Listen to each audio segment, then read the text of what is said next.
They call it the most beautiful and the most dangerous jewel ever found. A diamond so hypnotic it draws people in and then destroys them. For over 350 years, the Hope Diamond has been surrounded by whispers of tragedy, insanity, and death. Kings, heiresses, jewelers, even museum curators. Almost everyone who touched it met a strange and often violent end. Today, it rests safely behind glass at the Smithsonian Museum in Washington, D.C., glowing an impossible deep blue under the lights, almost as if it's alive. But for centuries, many have believed that this stunning gem carries a curse, one born from blood, betrayal, and divine wrath. You may think, how can a diamond be cursed? But the history of this stone reads less like a gem's journey, and more like a supernatural thriller written by fate itself. It begins, as all great legends do, in a place of mystery, ancient India, nearly 400 years ago. According to legend, long before it was known as the Hope Diamond, this gem was part of a larger stone, a brilliant blue diamond mined from the Golconda region in India, a land famous for producing some of the world's rarest gems.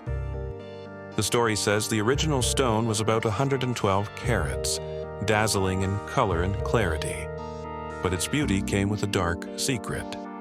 It was said to have been stolen from the eye of a statue of a Hindu goddess, possibly Sita or Kali, depending on which version you hear. The thief, according to legend, desecrated the temple to pry the diamond from the idol's forehead. And for this act of sacrilege, he was torn apart by wild dogs before he could even escape the city. From that moment, the curse was said to have been born, a divine punishment meant to follow the gem wherever it went. Now, whether or not this story is true, no one can prove. But the first man we know for sure possessed the diamond was Jean-Baptiste Tavernier, a 17th century French gem merchant and adventurer. Tavernier traveled throughout India in the 1600s, buying and selling precious stones for the European elite.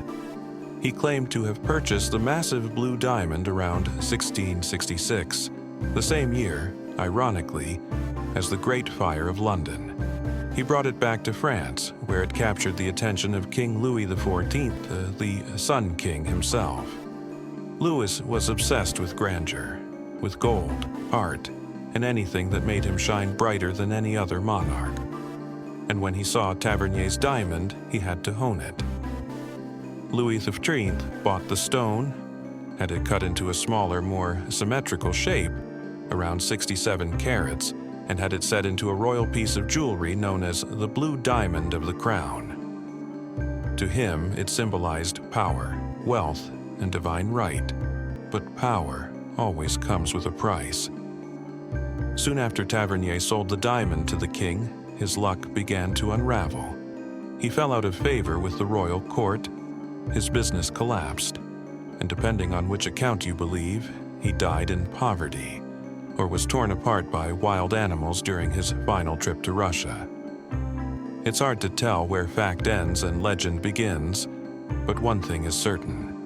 From the moment this gem entered Europe, disaster followed.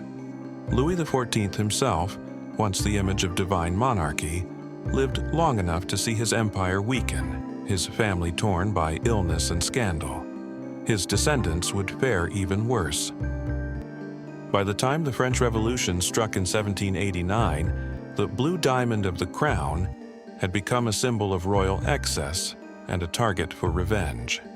When revolutionaries stormed the royal treasury in 1792, the gem vanished. Some say it was stolen.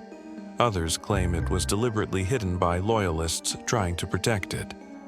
Either way, it disappeared for over 20 years, lost to history, or perhaps waiting to claim its next victim. For more than 2 decades, the Blue Diamond of the Crown was gone, vanished, like a ghost swallowed by the chaos of revolution. France was no longer ruled by kings. The guillotine had silenced Louis XVI and Marie Antoinette, and the streets of Paris were soaked in blood. Rumor spread that Marie Antoinette herself had worn the cursed gem, and that its dark energy had doomed her and her husband to their violent deaths. No one could prove it, of course, but the tale only made the diamond's legend darker. Then, sometime around 1812, a new blue diamond appeared in London. Smaller, cut differently, but eerily similar in color and brilliance to the lost French jewel. This was no coincidence. The gem, weighing about 45 carats, had been recut, almost certainly to disguise its royal origins. Many historians now believe this was indeed the same stone once worn by the French kings, and soon, its new owner would learn that some treasures never lose their curse. The diamond found its way into the possession of Henry Philip Hope, a wealthy London banker and avid gem collector. It was he who gave the diamond its new name, the Hope Diamond, though some say the name itself was ironic, because from the moment it entered the Hope family, it brought nothing but despair. Henry Philip Hope died in 1839, leaving his fortune and the diamond to his family. But the inheritance sparked decades of bitter legal battles, greed, and financial ruin among his descendants. The once powerful Hope family began to crumble. One descendant, Lord Francis Hope, inherited the diamond in the late 1800s, but by then, his family's fortune was gone. He married the American actress May Yohei, a glamorous woman who adored wealth and fame. The marriage ended in scandal, betrayal, and bankruptcy. Francis was forced to sell the Hope diamond to pay his debts, and his wife left him shortly after. May Yohei later claimed she'd been haunted by strange misfortunes ever since the diamond entered their lives. And yet, as always, the diamond moved on. Each new owner seemed drawn to it, as if hypnotized, and each one eventually met tragedy. It passed through the hands of jewelers, aristocrats, and socialites, and the trail of suffering grew longer. One owner, a French jeweler named Jacques Collot, reportedly went insane before taking his own life. Another, Prince Ivan Kanitovsky, was said to have gifted the diamond to his mistress, who was later shot and killed. The prince himself was soon murdered by revolutionaries. Of course, skeptics argue that many of these stories were exaggerated by newspapers hungry for sensation, but others say the deaths were simply too consistent, too strange to ignore.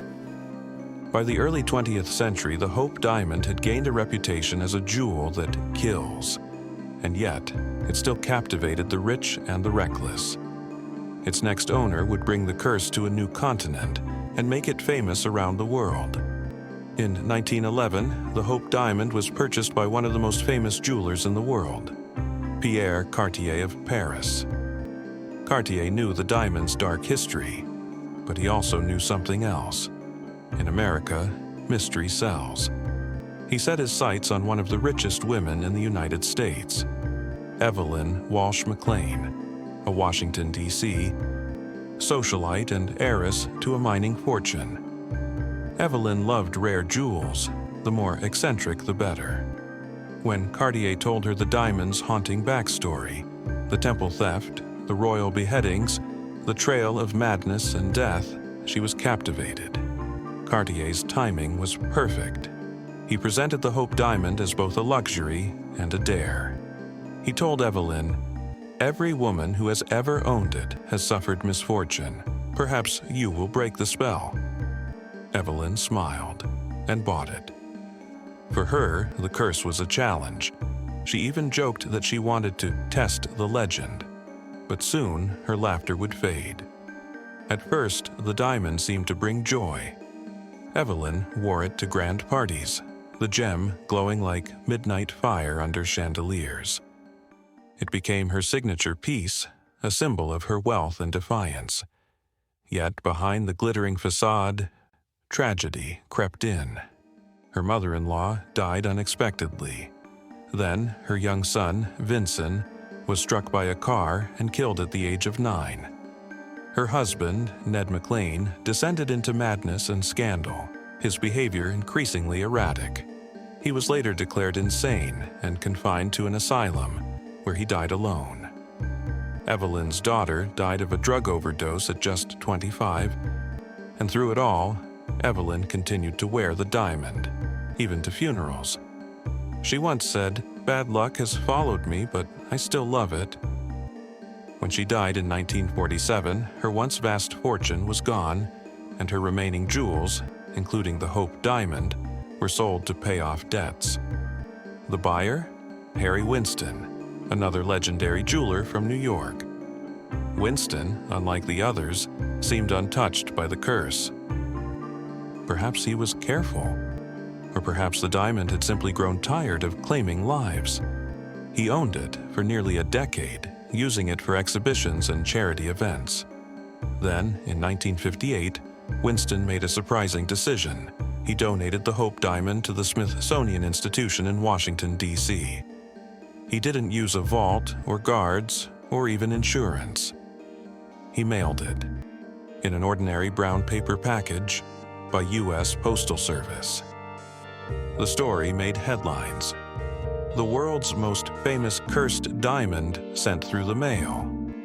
When the Smithsonian opened the package and revealed the diamond inside, glowing that otherworldly blue under the museum lights, a new chapter began.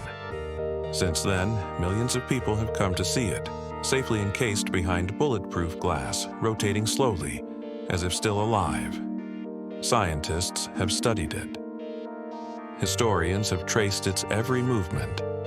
But no one can say for sure whether the curse is real, or if it's just the long shadow of coincidence and human greed. Still, a strange truth remains. Nearly every person connected to the Hope diamond, from the 17th century to today, has met misfortune, loss, or tragedy. And visitors who stand before it often describe an eerie feeling, like being watched by something ancient, patient, and aware.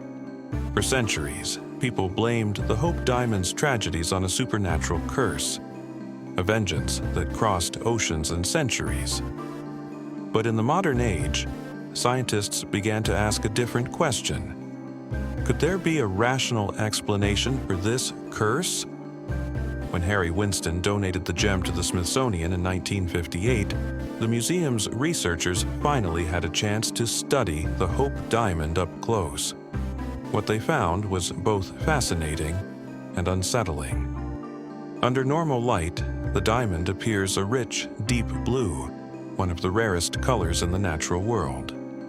But under ultraviolet light, it glows with an intense red phosphorescence, lingering for several seconds even after the light source is gone. To gemologists, this is a natural chemical reaction caused by trace amounts of boron and nitrogen. To the public, it looked like the stone was bleeding. Visitors gasped when they saw it. Newspapers ran headlines, "The Hope diamond glows with life." And once again, science had accidentally fueled the legend. Still, researchers continued to dig deeper. They confirmed the gem's origins in India's Golconda mines, matching its chemical fingerprint to other diamonds from the same region. They also traced its history through old French and British archives, piecing together a more complete story of ownership. Some historians argued that the idea of a curse was mostly a myth, spread by 19th century newspapers to sell more copies. Others noted that most of the supposed victims lived during times when tragedy was common: revolutions, wars, disease. The French royal family, for example, didn't die because of a curse. They were executed for political reasons. And the misfortunes of later owners, like Evelyn Walsh McLean, could be explained by financial scandals and mental health issues, not supernatural punishment. But despite the logic, the legend refused to die. The curse was too powerful, not in magic, but in storytelling. Even scientists admitted that there was something about the Hope diamond that defied explanation. Why, out of all the world's jewels, had this one attracted such relentless tragedy? Why had its owners, from kings to millionaires, fallen so spectacularly, so publicly, so consistently? Coincidence, perhaps. Or maybe, as one Smithsonian curator once said, the curse isn't in the diamond, it's in the people who desire it. He might have been right. Greed, obsession, vanity. These are human curses far older and deadlier than any supernatural one. And yet, something still feels off. Because even today, strange things continue to happen around the Hope Diamond. The Hope Diamond sits quietly in its glass case at the Smithsonian, turning slowly under the lights as millions of visitors stare in awe. To some, it's just a priceless gemstone, a geological wonder. To others, it's a vessel of energy, holding the weight of centuries of human suffering and desire. The museum officially denies any belief in curses, of course, but even the Smithsonian has its stories. Over the years, there have been whispers among staff that the diamond's presence affects the building's atmosphere. Guards have reported hearing faint sounds at night, like the clinking of jewelry, or soft footsteps in empty halls. One former curator even claimed his office lights flickered whenever he worked on the Hope Diamond exhibit. Superstition, probably. But then there was the story of the mailman who delivered Harry Winston's package in 1958. His name was James Todd. Shortly after he delivered the gem to the Smithsonian, his leg was crushed in a car accident. Then his house caught fire. Then his wife died. He laughed it off as coincidence. But when a reporter asked if he believed in the curse, Todd simply said, "After the week I've had, I'm not sure anymore." Even decades later, those who handle the diamond seem to tread carefully, as if aware that they're touching something more than just stone.